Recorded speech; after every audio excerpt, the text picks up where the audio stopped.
अस्सलामुअलैकुम my social media family. उम्मीद करती हूँ कि आप सब लोग हिफ्ज़-ओ-अमान से होंगे, खुशबाश होंगे। बड़ी ही धमाकेदार खबरें लेकर आज आपकी खिदमत में हाजिर हो गई हूँ। और इससे पहले कि मैं आपको रन डाउन बताऊँ, मैं सबसे पहले आपको जो बताना चाहती हूँ वो शेर अफजल मरवत के हवाले से कि उनके मजीद और कुछ वीडियोज़ लीक हुए हैं, बहुत ही नामुनासिब वीडियोज़ हैं, वो आपको दिखाऊंगी।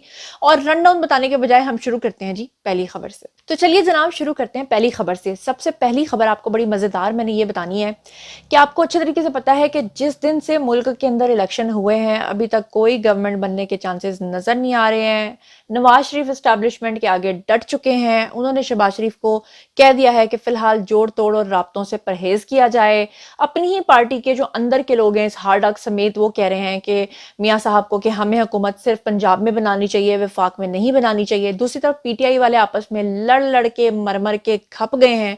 उसकी वजह यह है कि पूरे मीडिया को पहली बार इतनी ज्यादा शर्मिंदगी हो रही है पीटीआई की तरफ से रिपोर्ट करने के लिए। आपको याद होगा कि उस्मान डार जैसे शख्स ने जिसने अपनी मां का गला फड़वा के ये बताने की कोशिश की थी कि देखो मेरी मां पे जुल्म हुआ और सिंपैथी का मुझे वोट मिले, फिर उसके बाद जब उन्होंने देखा कि ख्वाजा आसिफ जो हैं वो बड़ी लीड के साथ जीत गए हैं तो जो उस्मान डार है उन्होंने एआरवाई वालों को फॉर्म 45 भेजे और कहा कि हमारे साथ धांधली हो गई है। लेकिन बाद में पता चला कि वो फॉर्म 45 जो स्क्रीन के ऊपर आपको नजर भी आ रहे होंगे, बाद में मीडिया को बड़ी सुबकी का सामना करना पड़ा। राना सनाउल्लाह समेत तमाम सियासतदानों ने अपनी वॉल्स के ऊपर जाकर मीडिया के झूठ का भांडा फोड़ना शुरू कर दिया और कहना शुरू कर दिया कि अभी तक तो फॉर्म 45 बने ही नहीं तो मीडिया के ऊपर कौन से फॉर्म 45 चल रहे हैं। पता चला कि पीटीआई ने अपने तमाम एमएनएज और एमपीएज को फॉर्म 45 जाली दिए हुए हैं जो कि फोटोशॉप्ड हैं और फेक हैं।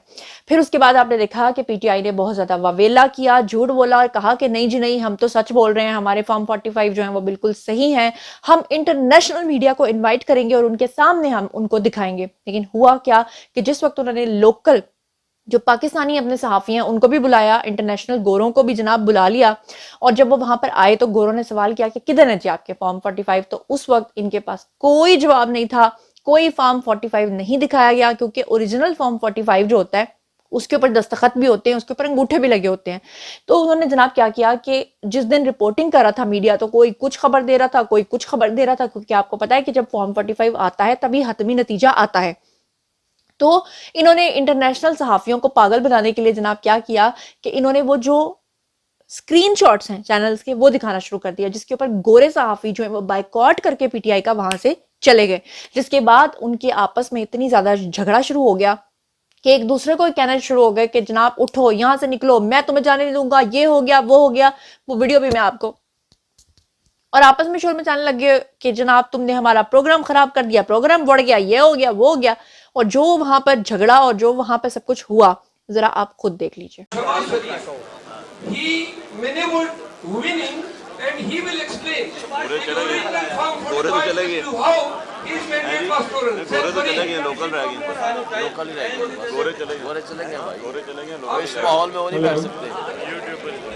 जी तो जनाब बात सिर्फ यहीं तक नहीं रुकती, बल्कि असद कैसर का झगड़ा हो गया किसके साथ, जो बैरिस्टर गोहर हैं उनके साथ। अब क्यों उनके साथ झगड़ा हो गया, इससे पहले भी मैंने आपको बताया था कि जो असद कैसर हैं उनका झगड़ा हुआ था अली अमीन गंडापुर के साथ। अली अमीन गंडापुर ने थप्पड़ मारा था असद कैसर को। उसकी वजह यह थी कि इमरान खान ने जेल से नॉमिनेट कर दिया था अली अमीन गंडापुर को कि खैबर पख्तूनख्वा का जो वजीर आला है वो बनेगा, जबकि दौड़ के अंदर जो शामिल थे वो असद कैसर के भाई भी थे। और आपको पता है कि असद कैसर जो है सीनियर सियासतदान है तो उनका हक भी बनता था, उनके भाई का हक भी बनता था।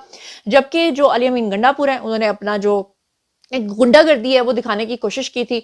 दूसरी तरफ जनाब जी जो असद कैसर हैं वो इस वक्त पार्टी की सिचुएशन से और इस सारे मामलात से इस कदर परेशान हुए, ऊपर से मौलाना साहब की वजह से भी उन लोगों को काफी सुबकी का सामना है, क्योंकि लोग कह रहे हैं कि आप हमें कहते थे कि ये मौलाना डीजल है, इसके साथ कभी जो है वो अलायंस नहीं करना, अब आप खुद ही जाकर कह रहे हो कि नहीं नहीं मौलाना साहब तो बड़े मासूम आदमी थे, वो तो मुझे बाजवा ने कहा था, वो तो मुझे फैज ने कहा था। यानी पीटीआई जो है वो बुरी तरह से पिट गई है।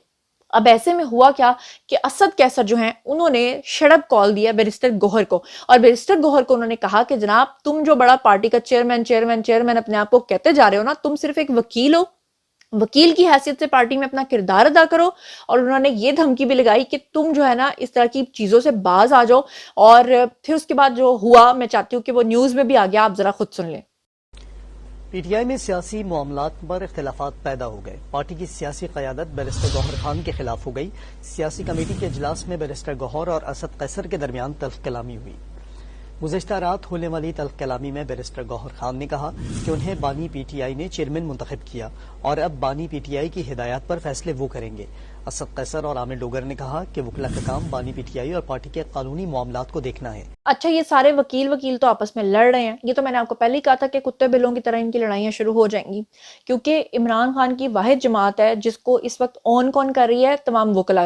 यानी आप देखें कि एतजाज अहसन इसके अंदर है, लतीफ खोसा इसके अंदर है, इसके अंदर शेर अफजल मरवत इसके अंदर है, फैसल चौधरी इस पार्टी का हिस्सा बने हुए हैं, ऊपर से बैरिस्टर गौहर है, एतजाज अहसन है, मतलब कौन कौन नहीं है। तो ऐसे में जनाब इनके झगड़े तो बनते हैं। अब शेर अफजल मरवत के ऊपर जो है, उनके कैरेक्टर के ऊपर बहुत सारी उंगलियां उठ रही हैं। ट्विटर के ऊपर उनके बहुत सारे वीडियोस वायरल हो रहे हैं जो कि बहुत ही नामुनासिब है। मिसाल के तौर पे शेर अफजल मरवत एक सहाफी को जो है वो इंटरव्यू दे रहे होते हैं, जिसमें सहाफी जब उनसे सवाल कर रहा होता है तो शेर अफजल मरवत कहते हैं कि तुम कहीं गे तो नहीं हो। उसके अलावा शेर अफजल मरवत के और भी बहुत ज्यादा वीडियोस हैं जिनमें वो लड़कों के साथ, छोटे छोटे बच्चों के साथ जो है वो तरह तरह की अजीबोगरीब जेस्चर्स करते हुए वीडियोस बना रहे हैं और उन लड़कों के गलों के अंदर जो है वो हाथ डाल के पता नहीं अजीबोगरीब किस्म की हरकतों सकनात कर रहे हैं। ऊपर से आपको मजे की बात ये बता दूं कि शेर अफजल मरवत जो हैं, अब उनका एक और वीडियो आ गया जिसमें कंबल के अंदर लेटे हुए हैं और इर्द गिर्द जो है वो चेले और लौंडे लपाड़े जो हैं वो उनको दबा रहे हैं। मतलब इस तरह की हरकतें। यानी एक बंदा जो कहता है कि मैं बड़ा सीनियर वकील हूं, एक बंदा जो कहता है कि इमरान खान ने मुझे कहा कि मुझे तुम्हारे अंदर अपना आप नजर आता है, वो कंबल से अपनी वीडियोस को वायरल करता है। एक ऐसा बंदा जो कहता है कि मैं तो जज रह चुका हूं, तो मतलब उसका क्या कैलिबर है और उसका क्या मतलब क्या है वो मैं क्या कह सकती हूँ। अच्छा, दूसरी तरफ अगर हम बात करें तो मुल्क के अंदर सियासत का इस वक्त बहरान आया हुआ है। कोई भी पार्टी सामने आकर हुकूमत बनाने को तैयार नहीं हो रही। नून लीग अगर आई थी तो उन्होंने भी फिलहाल इस चीज को वक्ती तौर पर रोक दिया है।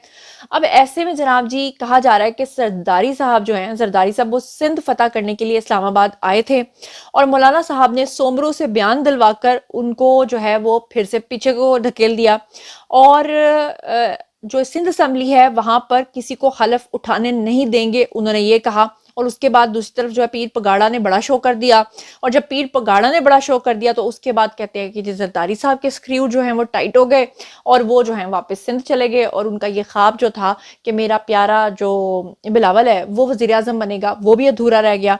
तो आपको नहीं पता कि इस वक्त क्या क्या कुछ जो है ना पार्टी के अंदर जारी है। और आपको ये भी पता है कि जो मज़ाहर नकवी हैं उनके बड़े बुरे दिन आए हुए हैं, उनके ऊपर केसेस बने हुए हैं। उनसे पूछा गया कि जी आमदन से जायद असासे आपके पास कहाँ से आए हुए हैं। अब मज़ाहर नकवी जो हैं वो कह रहे हैं कि जी मैंने तो कब का इस्तीफा दे दिया हुआ है और मैं तो बताने का पाबंद नहीं हूँ, मैं तो कहीं नहीं जाऊंगा, लेकिन बात यह है कि घसीट के भी अगर किसी को लाना पड़ा तो लाया जाएगा। अब मज़ाहर नकवी जो हैं उनके प्लॉट की अदायगी के लिए 5 करोड़ का चेक जो है लाहौर की एक निजी हाउसिंग सोसाइटी ने दिया था। ये नया इंकशाफ हो गया है। क्या सारी तफसीलात मैं आपको बताती हूँ। गुज़श्ता रोज जो है वो दौरान समात प्लॉट बेचने वाले चौधरी शहबाज ने सुप्रीम जुडिशल काउंसिल में बयान दिया जिसमें उन्होंने कहा कि मज़ाहर नकवी के प्लॉट की अदायगी के लिए 5 करोड़ रुपए का चेक जो है वो लाहौर की निजी हाउसिंग सोसाइटी ने दिया। मज़ाहर नकवी ने उनके एतराज पर कहा कि बस पैसों की फिक्र करें, उनको हाउसिंग सोसाइटी से लेन देन चलता रहता है। काउंसिल ने ये चेक जारी करने वाले अफसर को तलब कर लिया कि उन्होंने क्यों जज साहब के लिए 5 करोड़ रुपए का चेक दिया था। दौरान समाज जस्टिस सरदार तारिक ने गवाह चौधरी शहबाज से कहा कि आपने प्लॉट बेचने के लिए एक बेटा होने का झूठा बयान दिया, जिस पर चौधरी शहबाज ने कहा कि गलती हो गई क्योंकि मज़ाहर नकवी के बेटे ने कहा था कि प्रॉपर्टी टैक्स दुगना होने वाला है, जमीन जल्द ट्रांसफर करनी पड़ेगी। गवाह के मुताबिक मज़ाहर नकवी ने बाकी बच्चों की इजाजत के बाद जो है वो गार्जियन कोर्ट से रजू करने की बात की और उसके बाद चीफ जस्टिस ने कहा कि नाबालिग बच्चे प्रॉपर्टी फरोख्त करने की इजाजत दे ही नहीं सकते। आप अपना हिस्सा बेच सकते हैं, नाबालिग बच्चों की जमीन कैसे फरोख्त की। बाद अज़ां काउंसिल की मजीद समाअत जो है वो जुम्मे को 11:30 बजे तक जो है वो मुलतवी कर दी गई। लेकिन मज़ाहर नकवी के दिन जो है वो आने वाले दिन मुझे अच्छे दिखाई नहीं देते। दूसरी तरफ अगर पीटीआई को हम देखें और वो यू टर्न ना ले और जलेबी टर्न ना ले, ये पॉसिबल नहीं है। असद कैसर ने भी एक और यू टर्न लिया। यू टर्न ये लिया कि आपको पता है कि मौलाना फजलुर रहमान के हवाले से उन्होंने जो कुछ किया उसके ऊपर उनके ऊपर बड़ी तनकीद हुई। खासतौर पर जो इमरान खान ने अमेरिका से मदद तलब की उसके ऊपर उनको अपनी वजाहत देना पड़ गई और फिर से यू टर्न लेते हुए क्या कहा खुद ही सुन लीजिए।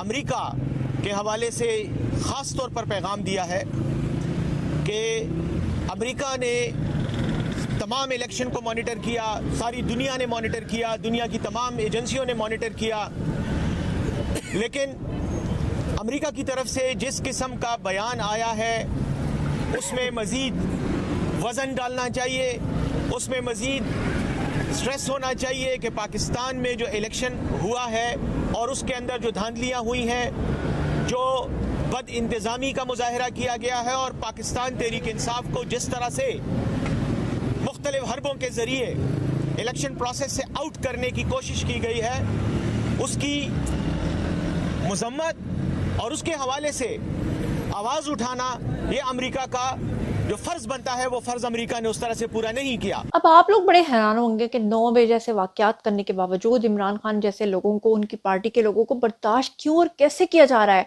इतना सडन रिएक्शन उनके ऊपर क्यों नहीं आ रहा है, स्टैब्लिशमेंट इतनी खामोश और इतनी बेबस क्यों दिखाई दे रही है। ये जस्टिस वजीउद्दीन है जी, 2020 का इनका एक क्लिप है जिसमें उन्होंने बताया था कि इमरान खान का सर्वाइवल जो है वो मकामी स्टैब्लिशमेंट के कंधों पर नहीं है बल्कि इंटरनेशनल लॉबीज के सर पे है।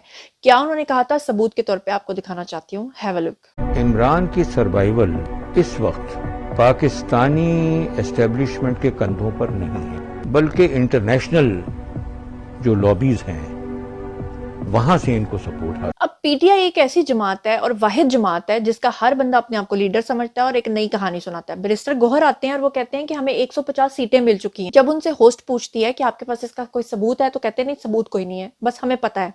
अच्छा, फिर इंटरनेशनल मीडिया को बुला लेते हैं और फॉर्म 45 दिखाते हैं और जब मीडिया कहता है कि फॉर्म 45 एग्जैक्ट जो सही वाले फॉर्म्स हैं वो किधर हैं तो उनको स्क्रीनशॉट दिखा के टरखा दिया जाता है। अच्छा, फिर उसके बाद इनके बैरिस्टर सैफ जो हैं वो सामने आते हैं और वो कहते हैं कि जी नहीं नहीं, वो जो हमने कहा था ना कि हम जमात बनाएंगे अपनी और हम आएंगे वफाक में, अब हम अपनी हुकूमत कोई नहीं बनाने जा रहे।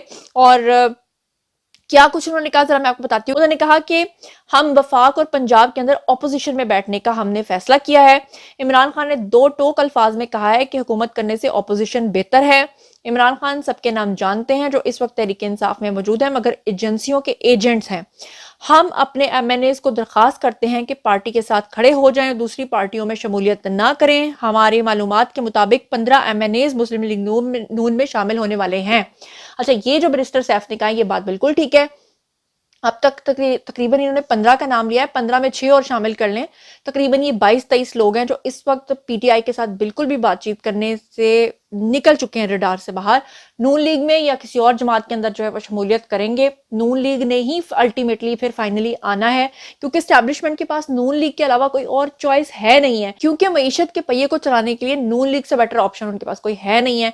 तो ऐसे में इमरान खान का ये बयान बैरिस्टर सैफ के थ्रू आना और दूसरी तरफ शेर अफजल मरवत और बैरिस्टर गौहर बाहर आते हैं और वो कहते हैं नहीं नहीं, इमरान खान तो कह रहे हैं कि हम तो जनाब हुकूमत बनाएंगे। अब बंदा किसकी बात पे यकीन करे और किसके आगे जाकर अपना सर फोड़े, इसका फैसला तो जनाब आप लोगों ने खुद करना है। बारी है जी आप लोगों की। आइए कमेंट सेक्शन में और बताइए कि इन तमाम खबरों के बारे में आप क्या सोचते समझते हैं। जो कुछ भी आप सोचते समझते हैं शेयर कीजिए, पर्सनली जवाब दूंगी। मजीद खबरें, व्लॉग्स, इंटरव्यूज और सासी तस्वीर जानने के लिए मेरे साथ कनेक्टेड रहना हरगिज मत भूलिएगा। चैनल को सब्सक्राइब कर लीजिएगा। अपना बहुत ख्याल रखिएगा। अल्लाह ने के बाद।